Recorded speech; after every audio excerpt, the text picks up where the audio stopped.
الحمد لله رب العالمين والصلاة والسلام على أشرف الأنبياء والمرسلين. நமக்கு சாதாரண எத்தனையோ தேவைகள் அன்றாடம் இருக்குது. உண்பதற்கு உணவுக்கான தேவை, உடுத்துவதற்கான உடைக்கான தேவை எல்லாமே இருக்குது.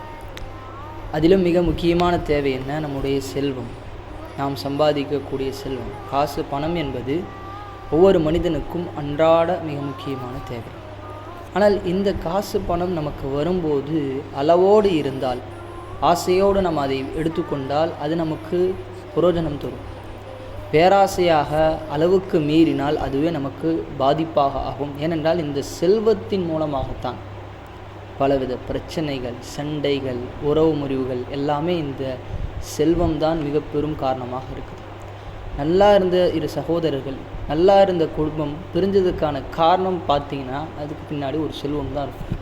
இப்போ செல்வத்தின் காரணமாகத்தான். அதனால தான் நபி ஸல்லல்லாஹு அலைஹி வஸல்லம் அவர்கள் நமக்கு அழகாக எச்சரிக்கை செய்தார்கள். லிகுல்லி உம்மத்தின் ஃபித்னா, ஒவ்வொரு சமூகத்திற்கும் ஒரு சோதனை இருக்குது. ஃபித்னது உம்மத்தி அல் மால், என் சமூகத்தினுடைய சோதனையே இந்த செல்வம் தான். நம்ம கண்கூடாக பார்க்குறோம். எல்லா பிரச்சனை குழப்பங்களுக்கும் இந்த செல்வம் தான், காசு பணம் தான். அப்போ நபி ஸல்லல்லாஹு அலைஹி வஸல்லம் அவர்கள் நமக்கு எச்சரிக்கை செய்திருக்கிறார்கள். அல்லாஹ் திருமறையில் சொல்வான், அல் மால் வல் பனூன ஜீனத்துல் ஹயாத்தித் துன்யா, இந்த செல்வமும் பிள்ளைகளும் உலக வாழ்க்கையின் அலங்காரம் என்று அல்லாஹ் திருமறையில் சொல்லி காட்டுகிறான். மனிதனுடைய பேராசை எந்தளவுக்கு ஓவராக போனது, எந்தளவுக்கு அதிகப்படியாக இருந்ததுன்னா, மனிதனுடைய வாழ்க்கையில் அவனுடைய உடல் தான் பலகீனப்படுது. மனிதன்தான் அவன் பலகீனமாகிறான், வயோதிகனாகிறான். ஆனால் அவனிடம் இருக்கக்கூடிய இரண்டு விஷயங்கள் இன்னும் வாலிபமாக இருக்குது என்று நபி ஸல்லல்லாஹு அலைஹி வஸல்லம் சொன்னார்கள். ஒன்று என்ன? அல் ஹிர்ஸ் அலல் உம்ர், உலக வாழ்க்கையை அதிகமாக வாழணும், இந்த உலகத்தில் அதிகமாக வாழணுங்கிற எண்ணம், அந்த பேராசை அவன்கிட்ட இன்னும் வாலிபமாகவே இருக்குது. ரெண்டாவது, செல்வத்தின் மீது உண்டான பேராசை வாலிபமாக இருக்குது. இப்போ செல்வத்தை சம்பாதிக்கக்கூடாதா அப்படின்னு கேட்டால், சம்பாதிக்கணும். யாரிடமும் கையேந்திரக்கூடாது.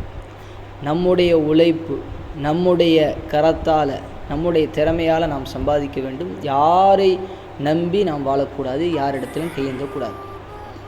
ஆனால் இஸ்லாமிய மார்க்கம் செல்வத்தை சேகரிப்பதில் ஹலாலான முறையில் சம்பாதிக்க வேண்டும், ஹலாலான முறையில் அடைய வேண்டும் என்று நமக்கு சொல்லி காட்டுகிறோம்.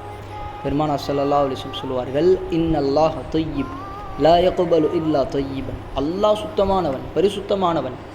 அல்லாஹ் பரிசுத்தத்தை தான் ஏற்றுக்கொள்வான். பிறகு சொன்னார்கள், அல்லாஹ் ரசூல்மார்களுக்கு எதை கட்டளையிடுகிறானோ அதைத்தான் முஃமின்களாகிய உங்களுக்கும் கட்டளையிடுறான். அல்லாஹ் ரசூல்மார்களுக்கு எதை கட்டளையிடுறான்? குலூ மினத் தொய்யிபாத்தி வஅமலு ஸாலிஹா, இறை தூதர்களே நல்ல ஹலாலான செல்வத்தை சம்பாதித்து உண்ணுங்கள், அதன் மூலம் சாப்பிடுங்கள் என்று அல்லாஹ் ரசூல்மார்களுக்கு அல்லாஹ் சொல்லுவான். அதே தான் முஃமின்களாகிய உங்களுக்கும். அப்போ ஹலாலான முறையில் சம்பாதித்து அதன் மூலம் உணவு உடை இருக்க வேண்டும். பிறகு சொல்வார்கள், ஒரு மனிதர் பரட்டத்தலையோடு ஒரு பயணம் போகிறாரு. ரொம்ப நேரம் உள்ள, நீண்ட தூரம் உள்ள பயணம், ரொம்ப பார்க்குறக்கே இறக்கம் வராதவங்களுக்கு கூட இறக்கம் வந்துடும். அப்படிப்பட்ட மனிதர் யா ரப்புன்னு கதறாரு, அல்லாஹ்ட்ட கூப்பிட்றாரு, அல்லாஹ் கூப்பிட்றாரு, கதறாரு. நபி ஸல்லல்லாஹு அலைஹி வஸல்லம் சொன்னார்கள், அப்படி இரக்கம் வராதவனு கூட இறக்கம் வந்துடும் அவனை பார்த்தா. அப்போ அல்லாஹ் இறக்க பண்ணும்ல. ஆனால் அவர் துவா செய்வார்.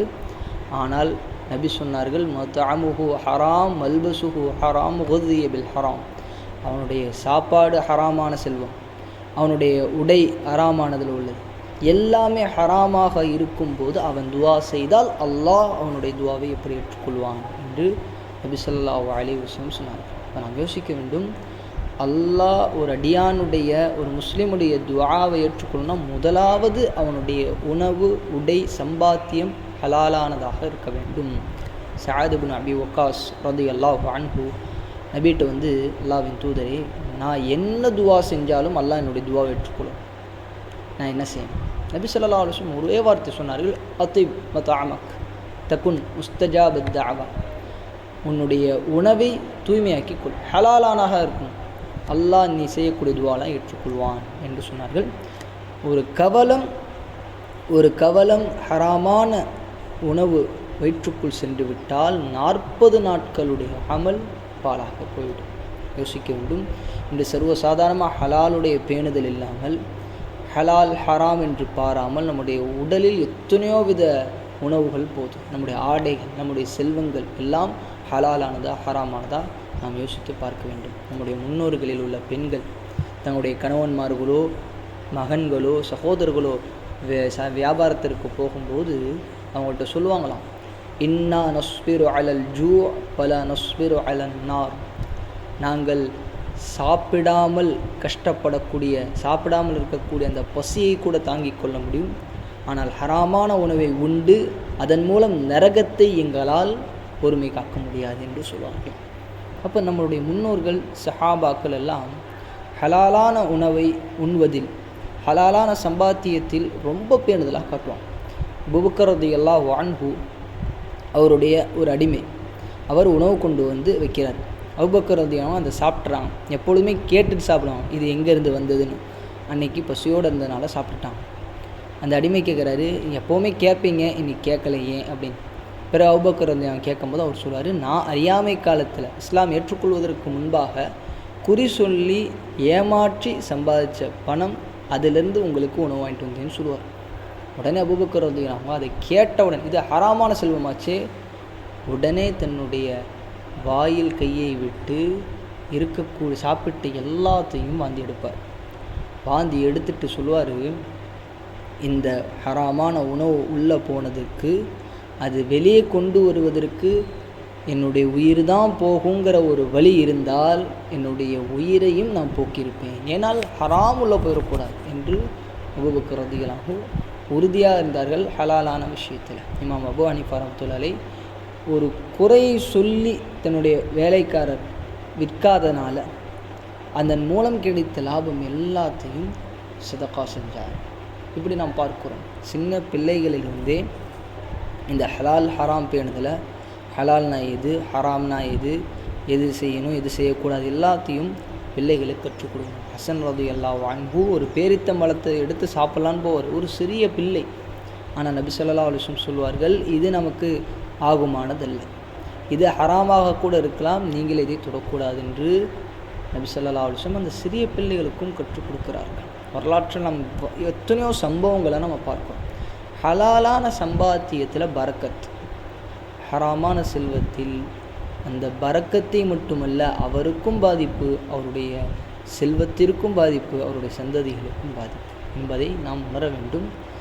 நபி ஸல்லல்லாஹு அலைஹி வஸல்லம் சொன்னார்கள், ஒரு காலம் வரும், யத்தி அலன்னாஸி ஸமான், ஒரு காலம் வரும், லா யுபாலில் மர்உ மா அஹத மின், ஒரு அடியான் ஒரு முஸ்லிம் எப்படி சம்பாதிக்கிறார் என்பதையெல்லாம் பார்க்கவே மாட்டார். அமினல் ஹலால் அமினல் ஹராம், அது ஹலாலா ஹராமான்னு கூட பார்க்க மாட்டார். காசு வந்தால் போதும் அப்படிங்கிற எண்ணத்தில் தான் சம்பாதிப்பார்கள் என்று சொன்னார். அல்லாஹ் பாதுகாக்க வேண்டும். இன்றைக்கி பாருங்கள், எத்தனையோ பிஸ்னஸ், எத்தனையோ வியாபாரம், எத்தனையோ தொழில், எல்லாமே மோசடி, எல்லாமே ஏமாற்று, எல்லாத்திலும் வட்டி கலந்தது, எல்லாத்திலும் சூதாட்டம் கலந்தது. அதுதான் பெரும்பாலான ஆன்லைன் பிஸ்னஸாக இருக்கலாம் அல்லது ஒரு தொழில் என்று சொல்லக்கூடிய எத்தனையோ விஷயங்கள். வெறும் காசு சம்பாதிக்கிற எண்ணம் ஒரு முஸ்லீமுக்கு வரக்கூடாது. வெறும் காசு, ஹலாலான முறையில் அந்த காசை சம்பாதிக்கணும் அப்படிங்கிற எண்ணம் ஒரு முஸ்லீமுக்கு வரணும். ஹராமான காசு எனக்கு வர வேண்டாம். அது இலகுவான தொழிலாக இருந்தாலும் சரி, கடினமான தொழிலாக இருந்தாலும் சரி, நமக்கு ஹலாலான செல்வம் இருக்கணும். யாரையும் ஏமாற்றாமல், லஞ்சம் கொடுக்காமல், வட்டி இல்லாமல், பொய் பேசாமல், மோசடி செய்யாமல் அந்த வியாபாரம் செய்ய வேண்டும். அதுதான் ஹலாலான வியாபாரம். இஸ்லாமிய மார்க்கம் 2 விஷயம், செல்வம் சம்பந்தமாக 2 விஷயம்தான் நமக்கு முக்கியத்துவம் காட்டுது. ஒன்று, செல்வம் எந்த வழியில் பெறுகிறாய், ஹலாலான வழியில் செல்வத்தை பெறணும். செலவு செய்யும்போது ஹலாலான வழியில் செலவு செய்யணும். நமக்கு வரக்கூடிய செல்வம் ஹலாலான முறையில் இருக்க வேண்டும். நாம் செலவு செய்வதும் ஹலாலாக இருக்க வேண்டும். இந்த 2ஐ பற்றி நாளை மறுமையில் அல்லாஹ் கேட்போம். ஃபீமா ஐன இக்தஸபஹு வ ஃபீமா அன்ஃபக்தஹு, நீ எந்த வழியில் பெற்றுக்கொண்ட இந்த செல்வத்தை எந்த வழியில் செலவு செய்தாய் என்று நாளை அல்லாஹ் கேட்பான். அப்போ நம்முடைய வாழ்க்கையில் நம்முடைய கையில் இருக்கக்கூடிய செல்வம், நம்முடைய ஆடைகள், நம்முடைய இடம், நம்முடைய சொத்து, நம்முடைய பொருட்கள் எல்லாம் ஹலாலானதா என்பதை பார்க்க வேண்டும். நாம் சம்பாதிக்கக்கூடிய அந்த காசு பணம் எல்லாமே ஹலாலாக இருக்குதா என்பதை நாம் பார்க்க வேண்டும். ஹலாலாக சம்பாதித்தீர்கள் என்று சொன்னால் அந்த செல்வம் பாதுகாக்கப்படும், அந்த மனிதர் பாதுகாக்கப்படுவார். அவர் விட்டு சென்றாலும் அந்த செல்வம் பாதுகாக்கப்பட்டு தலைமுறைகள் பரக்கத்தோடு அனுபவிக்கக்கூடியதாக அல்லாஹ் அருள் புரிவான். வாஹிரு தஅவானா அல்ஹம்துலில்லாஹி ரப்பில் ஆலமீன்.